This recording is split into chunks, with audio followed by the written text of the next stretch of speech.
জনবিস্ফোৰণৰ ফলত অস্বাভাৱিক হাৰত হ্ৰাস পাইছে যোৰহাট আৰু শিৱসাগৰৰ সীমামূৰীয়া এলেকাৰ জলাশয়সমূহ। গৃহ নিৰ্মাণকে ধৰি অন্যান্য নিৰ্মাণ কাৰ্যৰ ফলত জলাশয়সমূহ সংকুচিত হৈ অহাত হ্ৰাস পাইছে জলচৰ পক্ষীৰ সংখ্যা। গৌৰীসাগৰ, চাৰিং, ফুলপানী চিগাকে ধৰি বৃহত্তৰ এলেকাত ৩৭ নম্বৰ ৰাষ্ট্ৰীয় ঘাইপথৰ কাষত চলিছে অবাধ নিৰ্মাণ কাৰ্য। শিল, বালি, কংক্ৰিটে সৃষ্টি কৰা বায়ু প্ৰদূষণৰ সমানে ক্ৰেচাৰ মেচিনে বিনষ্ট কৰিছে পাৰিপাৰ্শ্বিক পৰিস্থিতি। জলাশয় সংকুচিত হৈ অহাৰ ফলত এলেকাসমূহৰ পৰা নাইকিয়া হৈছে ঘাইপথেৰে অহা যোৱা কৰা লোকৰ চকু জোৰোৱা ৰঙা ঠোঁটৰ কামচৰাই জাক।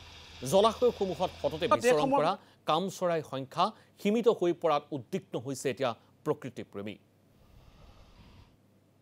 আমি এই মুহূৰ্তত উল্লেখ কৰিব বিচাৰিছোঁ অবাধ নিৰ্মাণ কাৰ্য এই এলেকাটোত চলি আহিছে, যাৰ ফলত পাৰিপাৰ্শ্বিক দিশত যথেষ্ট অসুবিধাৰ সৃষ্টি হৈছে।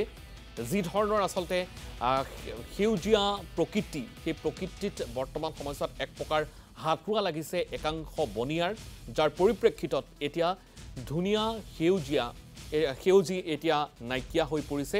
পৰমানন্দ বৰা, মই আপোনাৰ কাষলৈ যাব বিচাৰিছোঁ সবিশেষ তথ্যৰ বাবে।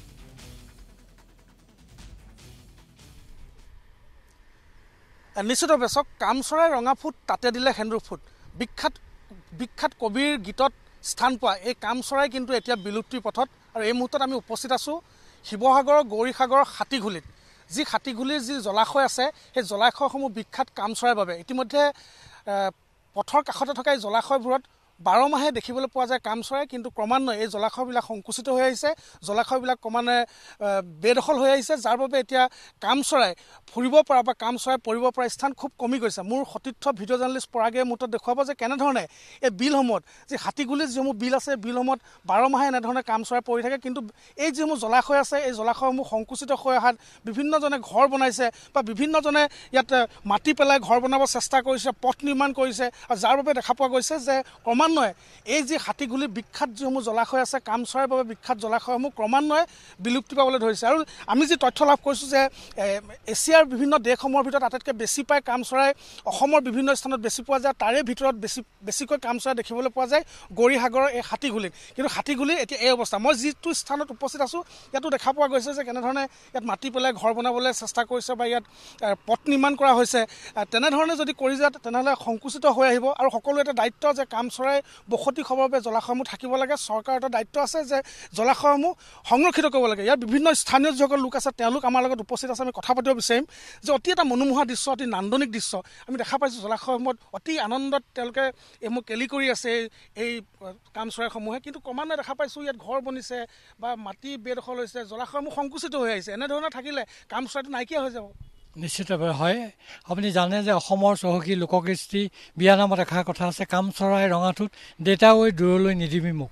কামচৰাই এই যিটো নান্দনিক দৃশ্য আপুনি দেখিব, 37 নং ৰাষ্ট্ৰীয় ঘাইপথৰ কাষেদি যোৱা বিভিন্ন পথচাৰী পৰ্যবেক্ষে এই কামচৰাই নান্দনিক দৃশ্য উপভোগ কৰিবৰ কাৰণে তেওঁলোকে গাড়ী ৰখাই ফটো মাৰি লৈ যায়।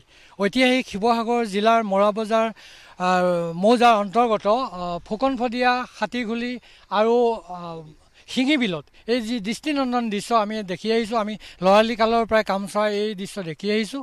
কিন্তু দিনে দিনে মানুহৰ যিটো প্ৰব্ৰজন মানসিকতা, ভূমি সংকুচিত হোৱাৰ কাৰণে এই কামচৰাই যিটো বাসস্থান, এই বাসস্থান কমি আহিছে। গতিকে আমি আজি এই স্থানৰ পৰাই আমি ৰাজ্য চৰকাৰক এটা কথা দাবী জনাব পাৰোঁ যে কামচৰাইৰ কাৰণে এই বৃহত্তৰ যি জলাশয় আছে, আৰ্দ্ৰভূমি আছে, এইখিনি যদি চৰকাৰে উচিত সময়তে যদি সংৰক্ষণৰ ব্যৱস্থা কৰে, তেতিয়াহ'লে এই যিটো প্ৰব্ৰজনকাৰী অতি মনোমোহা আকৰ্ষণীয় কামচৰাইখিনি পৰ্যটকৰ কাৰণে এক চিৰস্মৰণীয় হৈ ৰ'ব। এই হাতীগুলিৰ যিসমূহ জলাশয় আছে, তাত কেৱল যে কামচৰাই আহে এই কথা নহয়, বিভিন্ন সময়ত দেশী বিদেশী যিসমূহ চৰাই আছে, পৰিভ্ৰমী চৰাই আছে, চৰাইসমূহ আমি প্ৰায় দেখা পোৱা যায়। এতিয়া যি ধৰণে এই সংকুচিত হৈছে, এই ক্ষেত্ৰত স্থানীয় লোক হিচাপে কি ক'ব বা প্ৰকৃতিপ্ৰেমী হিচাপে কি ক'ব? আমি স্থানীয় লোক হিচাপে বা প্ৰকৃতিপ্ৰেমী হিচাপে এটা কথাই ক'ম, আপোনালোকে দেখিছে যে এই বৃহত্তৰ অঞ্চলটোত আমাৰ ঐতিহ্যমণ্ডিত আমাৰ গৌৰীসাগৰ নিচেই কাষৰে আমাৰ সোণতলিচিগা অঞ্চল, ফুকনফদিয়া অঞ্চল আৰু বৃহত্তৰ হাতীঘুলি অঞ্চল।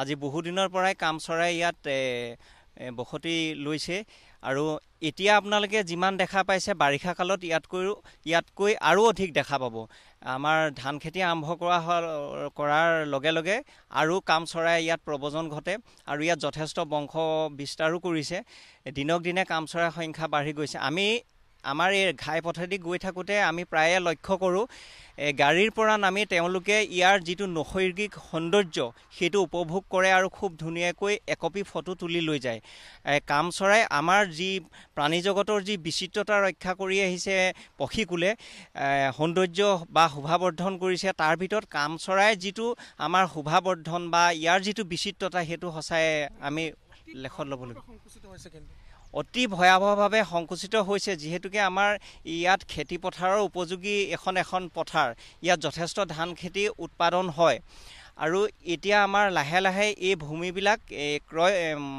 মানুহে বিক্ৰী কৰিছে আৰু বিক্ৰী কৰি ঘৰ বনাইছে গতিকেলৈ ইয়াত ভূমি সংকোচন হৈ আহিছে কাম চৰাইখিনি চৰিবৰ কাৰণে যিটো এটা বহল পৰিসৰৰ তেওঁলোকক পৰিৱেশৰ প্ৰয়োজন সেই পৰিৱেশটো অনাকাংক্ষিতভাৱে কমি আহিছে হয় নিশ্চিতভাৱে পৰমানন্দ বৰা এই মুহূৰ্তত আপোনাক ধন্যবাদ জনাইছোঁ আৰু এনেধৰণেই জীৱকুলৰ প্ৰতি আচলতে ভাবুকি আহি পৰিছে আৰু জলাশয়সমূহ ধ্বংস হৈছে বৰ্তমান সময়ত সংকুচিত হৈ আহিছে যাৰ ফলত জলচৰ পক্ষীৰ সংখ্যাও হ্ৰাস পাইছে